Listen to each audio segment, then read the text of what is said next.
कैसे हो आप सब। आज दोस्तों आज हम क्लास 10th मैथ के लिए नया वीडियो स्टार्ट कर रहे हैं, जिसमें मैं आप लोगों को कक्षा 10वीं के गणित के कुछ ऐसे सवाल बताऊंगा जो आपके पेपर में 100% और हर साल पूछे जाते हैं।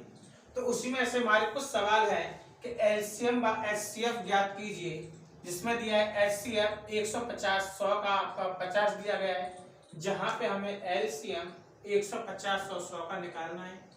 ऐसे हमारे पास दूसरा सवाल है कि एलसीएम 26 91 का जो दिया गया है वो हमारा 182 है।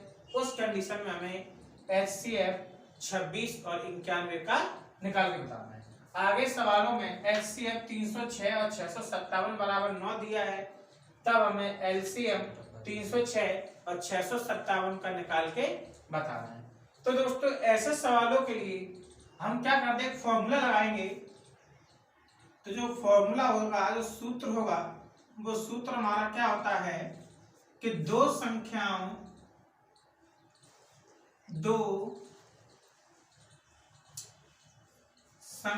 का गुणनफल बराबर एलसीएम गुणा एचसीएफ। इससे हम लोग इसको बहुत आसानी से निकाल सकते हैं। अब देखो दोस्तों, हमारे पास तो दो संख्याएं हैं, तो दो संख्या हमारे पास कौन कौन सी है। हम अगर पहला वाला सवाल लें तो दो संख्या हमारे पास कौन सी हैं, 150 और 100। ये हमारे पास दो संख्या हो गई 150 और 100। अगर मैं यहाँ पर एलसीएम की बात करूं तो एलसीएम हमें निकालना है, तो एलसीएम की जगह आप एलसीएम रख लेने दो, और एचसीएफ आप लोगों के पास कितना है, 100 है। सॉरी, एचसीएफ आप लोगों के पास कितना है, 50 है।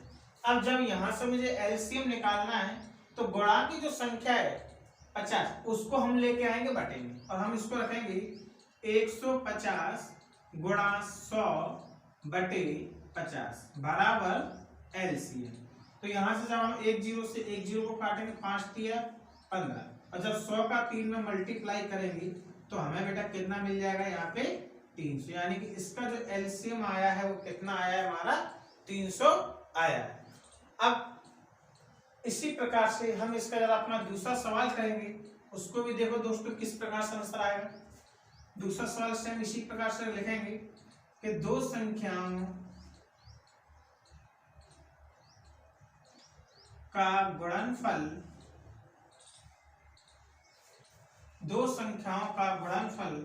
बराबर एलसीएम गुणा एचसीएफ।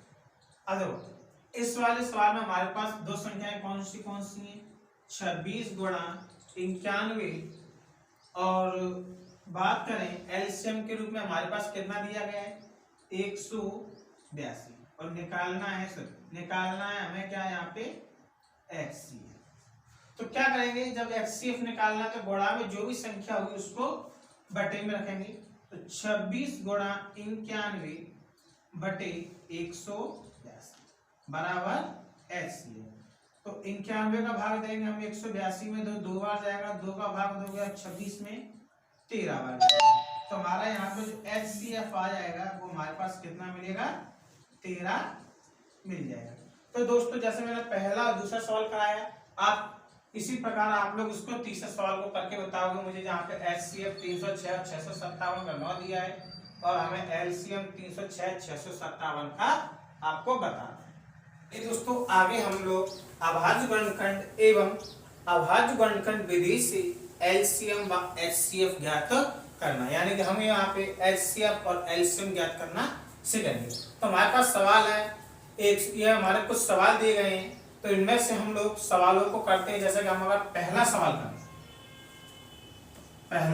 करें 140, पहला सवाल करें 140, तो 140 का आप लोगों को इस प्रकार के गुणनखंड तो बहुत अच्छी तरीके से आते होंगे।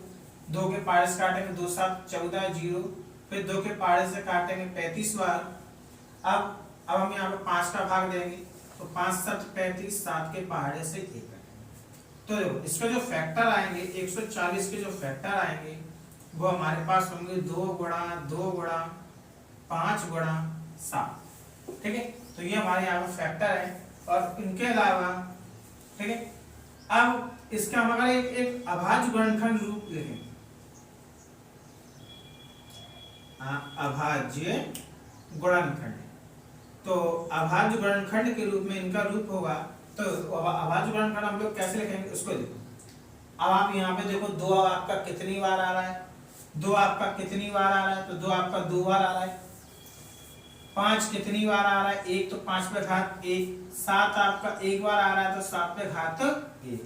तो ये आपके क्या हो जाते हैं, अभाज्य गुणनखंड। इसी प्रकार से हम अगर दूसरा देखें, तो दूसरा हमारा गुणनखंड, जैसे कि हम अगर बात करें 156, तो 156 का आपका गुणनखंड क्या होगा, 2 7 14, 1 बचेगा 16 आएगा, 2 8 16। आप 2 के पाड़े से उसको फिर से काटो, तो 2 3 6, 1 बचेगा, 2 9 18। आप 3 के पाड़े से उसको काटोगे, 3 1 3, 3 3 को 9, 13 के पहाड़े से पूरी तरह से कट जाएगा। अब यहाँ पर हम लोग जो 156 के फैक्टर लिखेंगे, 2 गुणा 2 गुणा 3 गुणा 13। अगर अभाज्य गुणनखंड के रूप में रखें, तो अभाज्य गुणनखंड के रूप में ये हमें कितना मिलेगा कि 2 पे घात कितनी 2 है, और 3 पे घात 1, और 13 पे घात 1। तो ये हमारे हो जाते कौन से, अभाज्य गुणनखंड विधि से। इसी प्रकार आप तीसरा, चौथा और 5वें सवालों को अभाज्य गुणनखंड विधि के रूप में सवालों को करो। और इसके बाद अब हम लोग देखते हैं सवाल नंबर 5वां, 6वां, 7वां, 8वां, 9वां, 10वां और 11वां। ठीक है, तो अपने ये वाले जो सवाल है इनको हमें क्या करना है, अभाज्य गुणनखंड विधि से एलसीएम और एचसीएफ निकालना है। तो आगे देखते हैं, चलो एलसीएम और एचसीएफ निकालते हैं, कैसे क्या निकलता है। तो अपने पास सवाल है, अपन अपन 6वां सवाल ले लेते हैं, जो दिया है 8, 9 और 25। अगर बच्चा सवाल, अगर बच्चे इनकी संख्या अगर आपकी छोटी है, तब तो आप आसानी से फैक्टर कर सकते हैं। जैसे 8 है, 8 का फैक्टर आप करोगे 2 गुणा 2 गुणा 2। 9 का फैक्टर करोगे 3 गुणा 3, और 25 का फैक्टर करोगे तो 5 गुणा 5।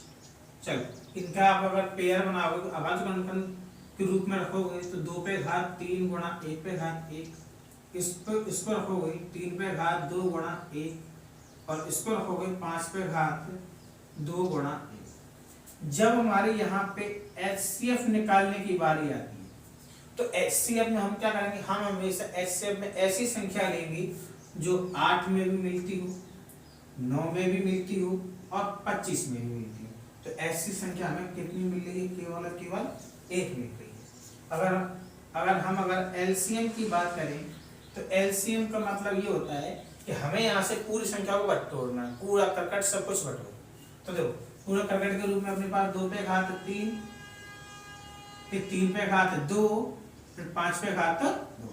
अब जान दो, 2 पे घात 3 होता है 8, 3 पे घात 2 होता है 9, और 5 पे घात 2 होता है 25। अब आप इन सबको मल्टीप्लाई करके यहाँ पे आप लोग अपना आंसर कमेंट में जरूर बता दें कि अपना आंसर कितना हो। अच्छा, 6वें के बाद इसी प्रकार से अपन लोग एक सवाल और करें। मैं सवाल नंबर 8वां लेता हूँ, 7वां आप लोग करना, और 8वें के बाद इसी प्रकार के अन्य सभी सवाल अपन ने करने हैं। जैसे कि इसका ले 6, संख्या थोड़ी अगर बड़ी सी लगे तो 6 का आप सीधे सीधे फैक्टर कर लो। जैसे 6 तो मेरे ख्याल से बड़ी है नहीं, थोड़ा 72 के फैक्टर करने में दिक्कत आए तो आप इस प्रकार से फैक्टर कर लो 72।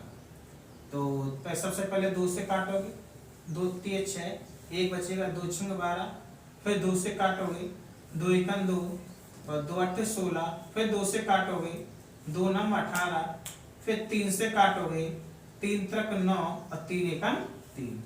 इसी प्रकार 120 का करेंगे, तो 120 का क्या होगा, 120 का अपना क्या होगा, 2 1 2 6 12 0, और फिर से इसको काटेंगे तो 2 3 6 0, फिर से हम इसको 2 से काटेंगे 15 बार, और इसको आप 5 से काटो, और ये 5 1 5। अच्छा देखो, आपका जो 6 का फैक्टर मिल रहा है वो आपका मिल रहा है 2, 3, 72 का फैक्टर आपको क्या मिल जाएगा? 2 गुणा 2 गुणा 2 गुणा 3 गुणा 3। 120 का फैक्टर आपको क्या मिलेगा? 2 गुणा 2 गुणा 2 गुणा 3 गुणा 5। ये 5 है, इसको सही तरीके से लिख लेना। अब देखो, अगर इसका फैक्टर रूप देखा तो 2 पे घात 1 और 3 पे घात 1। अगर 72 का देखा तो 2 पे घात 3 और 3 पे घात 2। अगर मैंने 120 का देखा तो 2 पे घात 3 और 3 पे घात 1 और 5 पे घात 1। हम अगर यहाँ से इसको अगर HCF के रूप में लिखते हैं तो HCF के रूप में अपने पास संख्या क्या है? HCF के रूप में हमने यहाँ पे जो अभाज्य गुणनखंड निकाले, इस अभाज्य गुणनखंड में आप ये देखो, सबसे पहले कौन सी संख्या जो सभी में कॉमन आ रही है? तो एक तो 2 आ रही है और एक 3। तो HCF के रूप में आप सबसे छोटी घात रखो, यहाँ पे 2 पे घात 3, 2 पे घात 3 और 2 पे घात 1। छोटी कौन सी है? 2 पे घात 1। अब 3 के लिए देखो छोटी घात कौन सी है? 3 पे घात 1। तो अब 3 पे घात 1, यानी कि 2 पे घात 1 2 और 3 पे घात 1 3, यानी कि टोटल कितना हो गया? 6। अगर LCM की बात करूँ तो LCM हमारे पास कितना मिलेगा? LCM के लिए अब आप बड़ी बड़ी घातों पर रखो, यानी 2 पे घात 3 सबसे बड़ी घात और 3 की सबसे बड़ी घात 2 है और 5 की सबसे बड़ी घात 1 है, यानी 2 पे घात 3 हो जाएगा हमारे पास 8, 3 पे घात 2 हो जाएगा 9 और 5 पे घात 1 हो जाएगा 1। इसका मल्टीप्लाई करके कमेंट में आंसर बता दो क्या होगा।